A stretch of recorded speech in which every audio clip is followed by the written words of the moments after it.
सास का घूंघट। ये है देविका।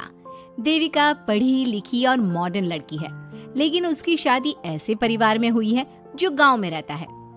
भले ही ये 21वीं सदी है, लेकिन देविका की ससुराल वालों की सोच वो तो 18वीं सदी से आगे बढ़ी ही नहीं। आइए जानते हैं क्या होगा जब शहर की पढ़ी लिखी और मॉडर्न लड़की फंस जाएगी संकीर्ण मानसिकता वाले माहौल में। सागर, ये तुम्हारे गांव में सबने इतने लंबे लंबे घूंघट क्यों कर रखे हैं? और ये सब मुझे इतना घूर घूर कर क्यों देख रहे हैं?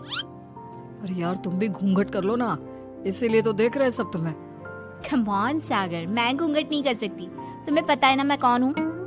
लेकिन देविका, मेरे पिताजी, चाचा जी, बड़े भैया और जीजा जी ने तुम्हें बिना घूंघट के देख लिया ना तो बहुत गुस्सा होंगे और न जाने कौन कौन से फरमान सुनाएंगे। घर चलो, देखा जाएगा जो होगा।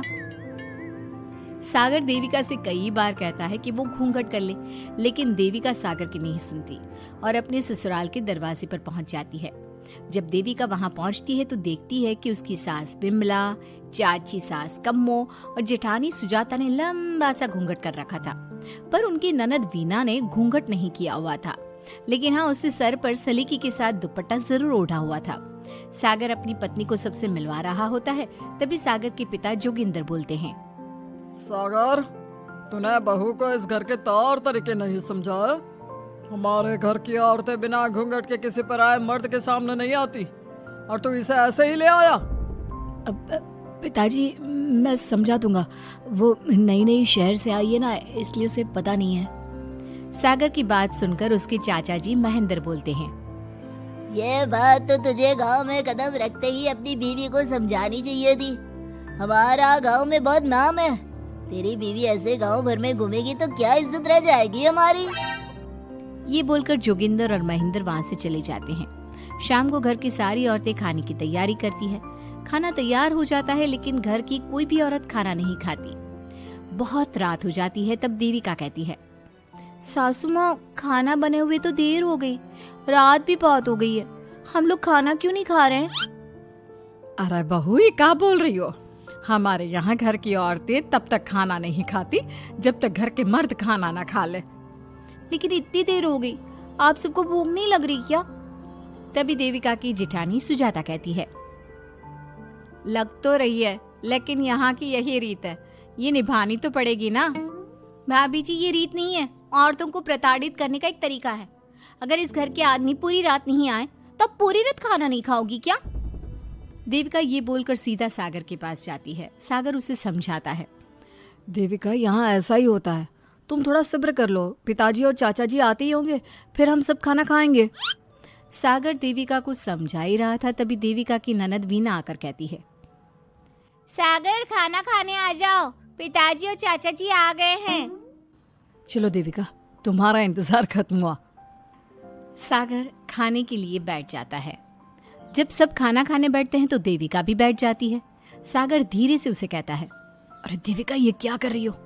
तुम इस तरह हमारे साथ खाना नहीं खा सकती। मगर क्यों सागर, मुझे भूख लगी है, सब लोग खा रहे हैं तो मैं क्यों नहीं खा सकती? ये हमारे घर का नियम है, पहले घर के आदमी खाते हैं और बाद में औरतें। लेकिन सागर, हमारे घर में तो ऐसा कोई नियम नहीं है।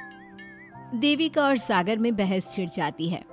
तब सागर का बड़ा भाई कहता है, सागर, तेरी बीवी को एक बार में समझ में नहीं आता क्या कि इस घर की औरतें मर्दों के खाना खाने के बाद ही खाना खा सकती है?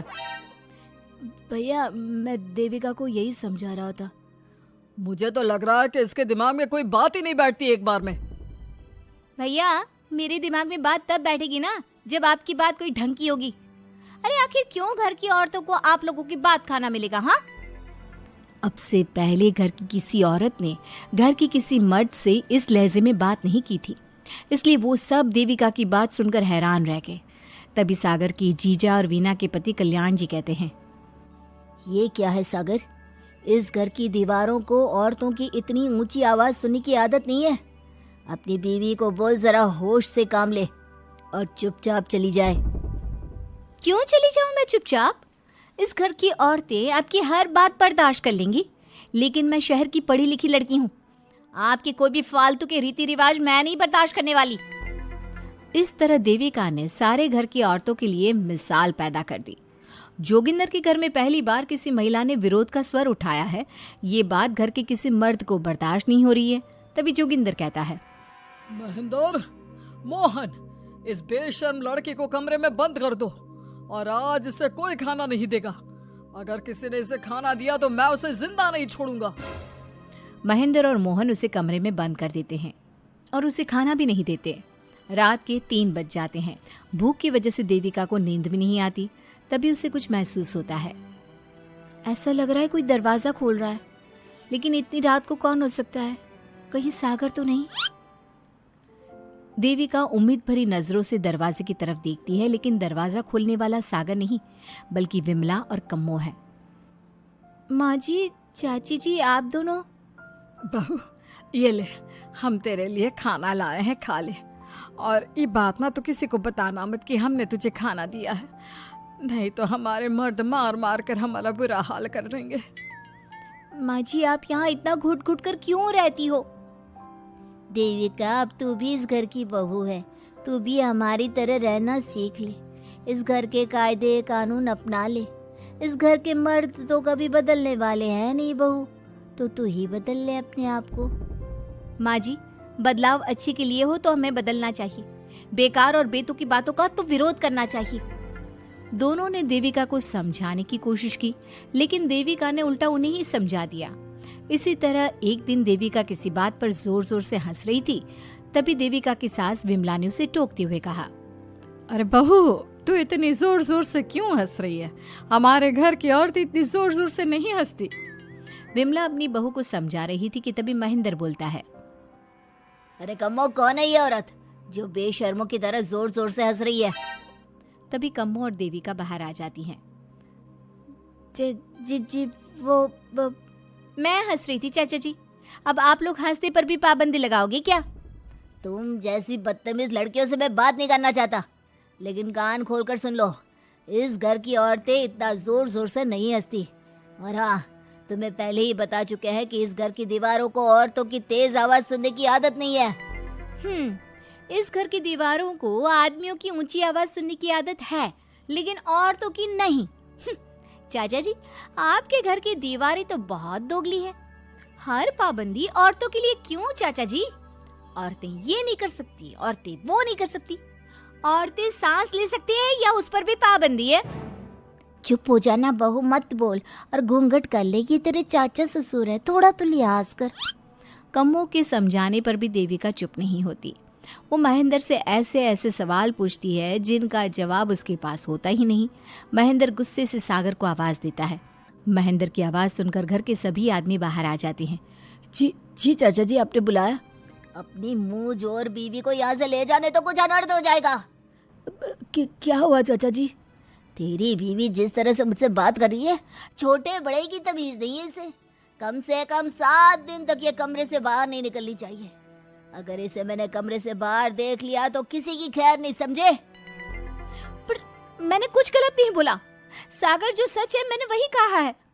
देविका, चलो मेरे साथ। लेकिन सागर, मेरी बात तो सुनो। सागर देविका को वहां से ले जाता है। इसी तरह से कई दिन बीत गए।